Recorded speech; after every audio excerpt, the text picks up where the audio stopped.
शादी के बिना साथ रहना क्या इंडिया में इलीगल है या लॉ ने इसे एक्सेप्ट कर लिया है? आइए समझते हैं कि सच क्या है।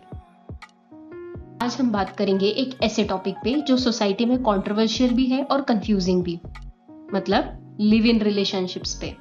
आज आपको क्लियर समझ आ जाएगा क्या लीगल है, क्या इलीगल है और क्या राइट्स मिलते हैं। अब समझते हैं लिव इन रिलेशनशिप होता क्या है।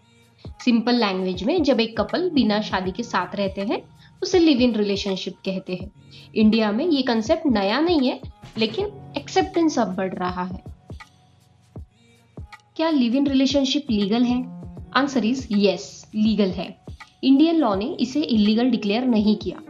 सुप्रीम कोर्ट ने कई केसेस में एक्सेप्ट किया है, जैसे कि Indira Sharma versus VKV Sharma, Lata Singh versus state of UP. इसमें कोर्ट ने कहा अगर दो अडल्ट्स अपनी मर्जी से साथ रहना चाहते हैं तो कोई उन्हें रोक नहीं सकता, लेकिन हर लिव इन रिलेशनशिप को लीगल प्रोटेक्शन नहीं मिलता। कोर्ट कुछ कंडीशंस देखती है, जैसे कि रिलेशनशिप लॉन्ग टर्म हो, पब्लिकली हस्बैंड वाइफ जैसा बिहेव करते हो, फाइनेंशियल और इमोशनल डिपेंडेंसी हो। ऐसे केसेस में कोर्ट इसे relationship in the nature of marriage मानता है। आइए समझते हैं लिव इन में वुमेन के राइट्स कौन से रहेंगे। ये सबसे इंपॉर्टेंट पार्ट है। सबसे पहले डोमेस्टिक वायलेंस एक्ट के अंडर प्रोटेक्शन मिल सकता है, मेंटेनेंस क्लेम कर सकती है, अब्यूज या अबैंडनमेंट पर भी लीगल एक्शन ले सकती है। ये सब rights mainly Indira Sharma versus VKV Sharma के केस में ही क्लियर हुए थे।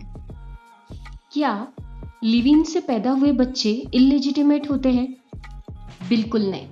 सुप्रीम कोर्ट ने क्लैरिफाई किया, चिल्ड्रन लेजिटिमेट होते हैं, प्रॉपर्टी राइट्स मिल सकते हैं। सब कुछ परफेक्ट नहीं है, कुछ लिमिटेशंस भी है।